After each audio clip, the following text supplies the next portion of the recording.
네, 이번에는 애널리스트 코너입니다. 오늘 코로나 국내 확진자는 공식적 집계는 아직 나오지는 않았습니다만 21만 명대 될 것 같습니다. 레코드 하이가 되겠죠. 계속 늘어나는 추세이기 때문에 일부 이 모멘텀과 테마에서는 또 치료제 이슈가 등장을 하고 있는데 바이오 쪽 한번 들여다볼 필요가 있겠죠.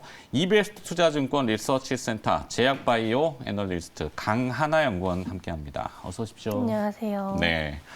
자, 오늘 타이틀은 글로벌 바이오 트렌드는 RNA 이렇게 정해주셨는데 RNA는 역시 그 핵산 DNA하고 같이 이렇게 네. 표현하잖아요. 글로벌 제약 바이오 시장의 RNA 뭐가 또 주목을 받는지 DNA하고 좀 비교했을 때 어떤 차이점이 있는지 설명을 좀 부탁드려보죠. 일단 코로나19 때문에 이제 백신을 맞으시느냐고 이제 RNA에 대해서 많이 들어보셨을 거예요. 네. 근데 이제 RNA와 DNA가 뭐가 그렇게 다르냐라고 했을 때 우리가 아는 유전자 그리고 유전 정보 자체를 담고 있는 게 DNA인 거고 DNA는 이중나선 구조로 되어 있기 때문에 두 가닥이에요. 그래서 네. 한 가닥에 오류가 생기거나 변이가 일어나더라도 정상적인 다른 가닥 덕분에 복구가 가능하다는 점이 좀 특징적이고 RNA 같은 경우는 단일 가닥이기 때문에 오류나 변이가 일어나면 좀 복구가 불가능하다라는 특징이 있습니다. 그렇기 때문에 RNA는 변이가 일어나기 굉장히 쉬워요. 우리가 아는 코로나 바이러스도 RNA 바이러스 일종이기 때문에 변이가 많이 일어나고 네. 그렇기 때문에 지금 오미크론이 등장하게 된 것이라고 염두에 두시면 좋을 것 같은데요. 이 두 가지가 다름에도 RNA에 왜 더 많은 관심을 가지냐라고 했을 때 RNA는 단백질, 그러니까 우리가 원하는 단백질 항체를 만드는 역할을 하는 게 이제 RNA이고 RNA는 단백질을 만들고 없어지기 때문에 몸에 남아있지가 않아요. 그래서 네. 오히려 안전성 문제는 RNA가 DNA 대비 뛰어나다라고 보시면 될 것 같습니다. 네, 보통 우리가 DNA는 두 쌍, 아까 이제 말씀하신 듀얼이라고 하는 그러니까 안정적인 구조를 가지고 있고 RNA는 불안정한 한 가닥의 구조 이렇게 얘기를 하잖아요. 네, 맞습니다. RNA도 종류는 굉장히 많은 걸로 알고 있습니다. mRNA도 있지만 tRNA, rRNA 종류가 굉장히 많은데요. RNA 종류도 조금 한번 설명을 해주시겠어요? 이제 RNA가 종류가 10몇 가지다 보니까 되게 헷갈려 하시는 분들이 많아요. 그런데 이제 사실 상용화되고 좀 유효성이 어느 정도 확보가 된 거는 mRNA와 RNAi 현상을 야기하는 siRNA와 mRNA가 대표적이다라고 말씀드리고 싶고 네. RNA가 기능적으로 좀 많이 종류가 다양하다 보니까 이걸 어떻게 쓰냐, 그리고 기능에 따라서 이제 단백질의 어떤 부분을 관여하냐, 어떤 코돈, 그러니까 유전 정보의 어떤 부분을 관여하냐에 대해서 좀 말이 많이 나오고 있어요. 근데 이제 사실 제일 중요한 거는 단백질 정보를 담고 있느냐 아니냐인데 mRNA가 좀 유일하게 단백질 생산용 정보를 직접적으로 담고 있는 RNA이기 때문에 현재 가장 각광받고 있다라고 보시면 될 것 같고요. 네. 그 외에 지금 투자가 가장 많이 되고 있는 거는 이제 RNAi 현상을 유도하는 siRNA가 있다라고 말씀드리고 싶습니다. 이제 siRNA도 2018년도에 첫 상용화가 되면서 현재 많은 관심을 받고 있는 신규 모달리티다라고 아시면 될 것 같습니다. 네. mRNA는 이제 유전 정보를 가지고 있는 메신저 RNA라고 해야 되나요? 이렇게 네, 전달해주는. 맞습니다. 그 mRNA에 대해서 이제 우리가 코로나19를 겪으면서 많이 주목되고 있는 건 알겠는데 글로벌 빅파마들, 글로벌 제약사들이 왜 mRNA가 감염병에 가장 적합하다라고 생각을 할까요? 일단 mRNA가 연구 개발된 지는 40년이 넘었어요. 그런데 상용화가 되지 않았을 뿐이고 mRNA가 감염병에 가장 적합하다라고 하는 이유는 mRNA는 플랫폼이기 때문에 플랫폼 내에 있는 유전 정보 부분에 이제 염기 서열 자체를 조금 바꿔주게 되면은 바이러스에 따라서 그리고 변이에 따라서 바로바로 백신 개발, 백신 설계가 빠르게 가능해집니다. 근데 코로나 바이러스가 아까 말씀드렸다시피 RNA 바이러스다 보니 변이가 당연히 일어날 거라고 다들 예측을 하고 있었어요. 그렇기 때문에 변이가 일어날 것이라는 대응이 필요했다는 것이죠.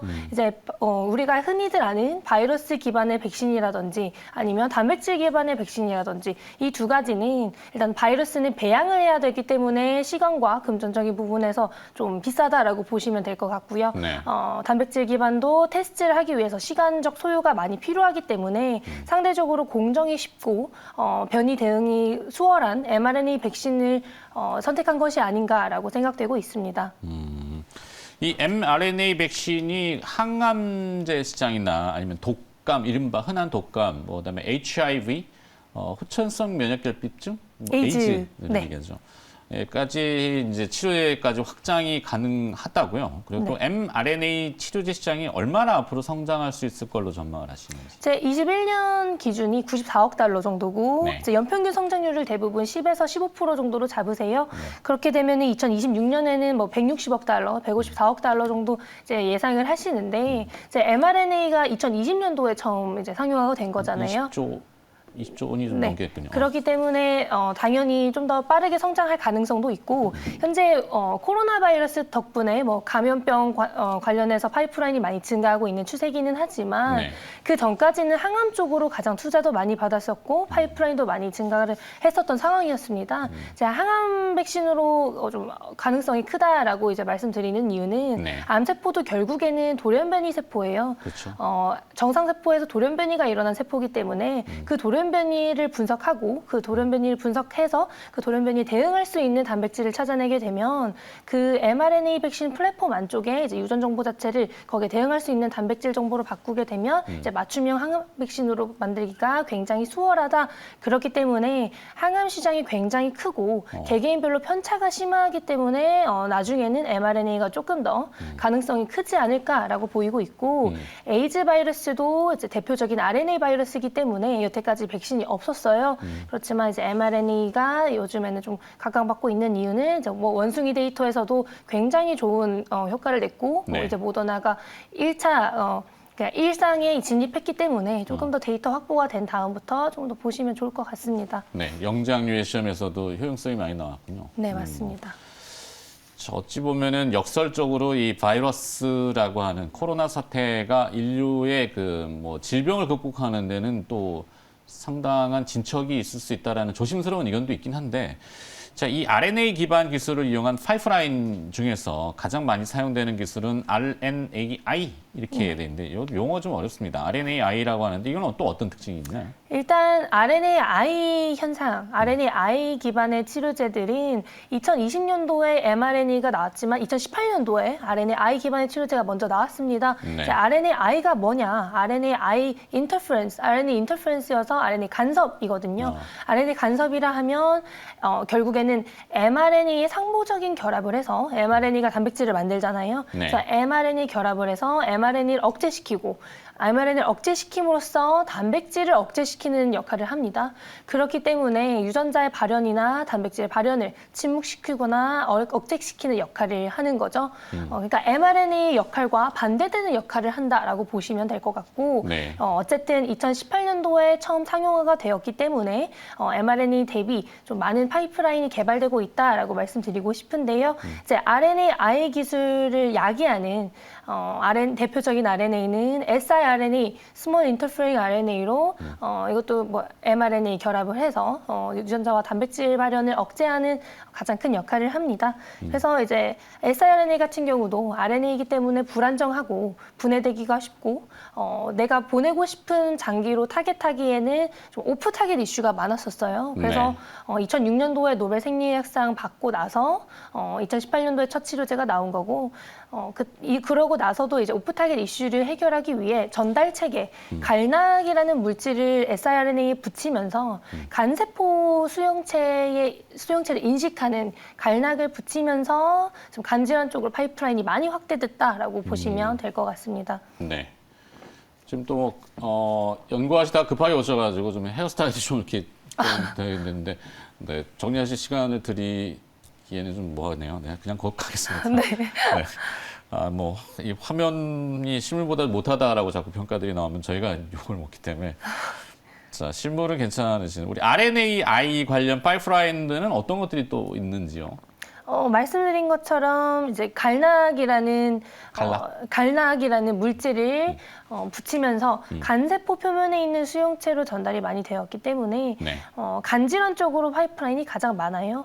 그렇지만 이제 간질환이라는 건 간. 네, 뭐 해파? 내쉬 같은 비알코올성 지방간염이라든지 아니면은 뭐 다른 이제 간질환 쪽은 다 고지혈증 이런 쪽으로 재개발이 많이 되고 있고 네. 사실은 이제 RNA가 단백질 구조가 복잡했을 때 그 전 단계에서 RNA 부분에서 좀 세세한 디자인이 가능하기 때문에 희귀 질환 위주로 가장 개발이 많이 되고 있었으나 이제 작년에 렉비오라는 고지혈증 신약이 FDA 승인을 받으면서 간질환, 희귀 질환 위주의 파이프라인에서 어느 정도 만성 질환 쪽으로 시장이 확대되고 있었고 네. 이제는 좀 통풍이나 치매 치료제 그런 쪽으로 이제 좀 큰 시장으로 더더욱 더 시장이 커지고 있는 모습을 보이고 있습니다. 이제 뭐 갈락이라는 전달 체계에서 다양한 전달 체계가 쓰이고도 있고 siRNA를 엔지니어하면서 어느 정도 안정성이 있는 RNAi 치료제를 개발 중에 있다라고 보시면 될 것 같습니다. 네.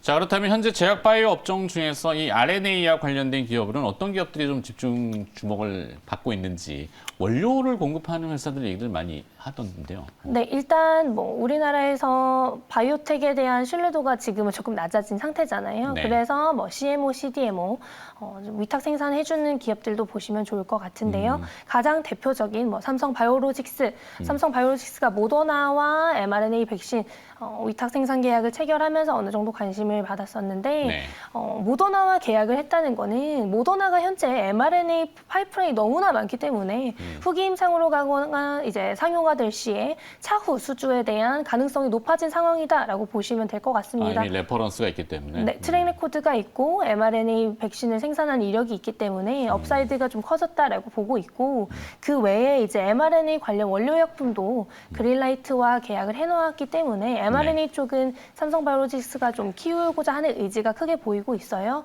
그래서 관련해서 삼성바이오로직스도 보시면 좋을 것 같고 네. 이제 ST팜은 대표적인 RNAi 치료제, RNAi의 원료약품을 만드는 회사인데요.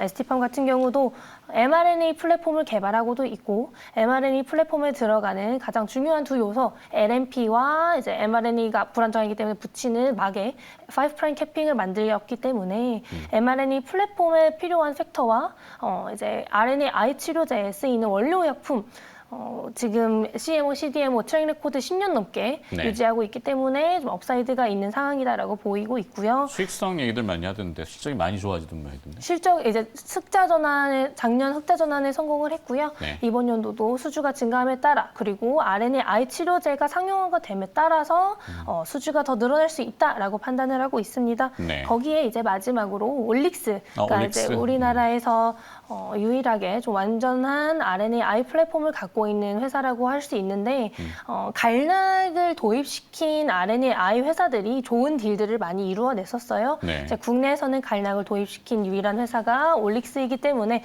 올릭스도 RNAi 플랫폼에 대한 업사이드 한번 보시면 좋을 것 같습니다. 좋습니다. 자, 오늘 RNA 시장에 대한 조명을 다시 한번 해봤고요. 그 관련된 뭐 기업들, 제약바이오에서 요즘 뭐 신뢰도 많이 떨어지긴 했습니다만 결국엔 또 지나가면은 부각이 될 수 있는 기업들이라고 해서 삼성바이오로직스, ST팜, 올릭스 요 세 기업을 좀 들어봤네요. 하여튼 급하게 달려오시느라고 헤어 정리가 안 돼서 화면이 좀 이상하게 나왔다고 해서 오해는 하지 마시고요. 실물이 훨씬 더 나으신 우리 이베스 투자증권 리서치 센터 제약바이오 강하나 애널리스트가 수고해 주셨습니다. 고맙습니다. 감사합니다. 네, 시장이 다행히 조금 그래도 뭐 안정을 찾고 있어서 네. 하여튼 이런 대로 잘 진행이 됐으면 좋겠고요. 내일은 새로운 재료를 가지고 여러분들 찾아뵈야 될 것 같습니다. 함께 해주셔서 고맙습니다.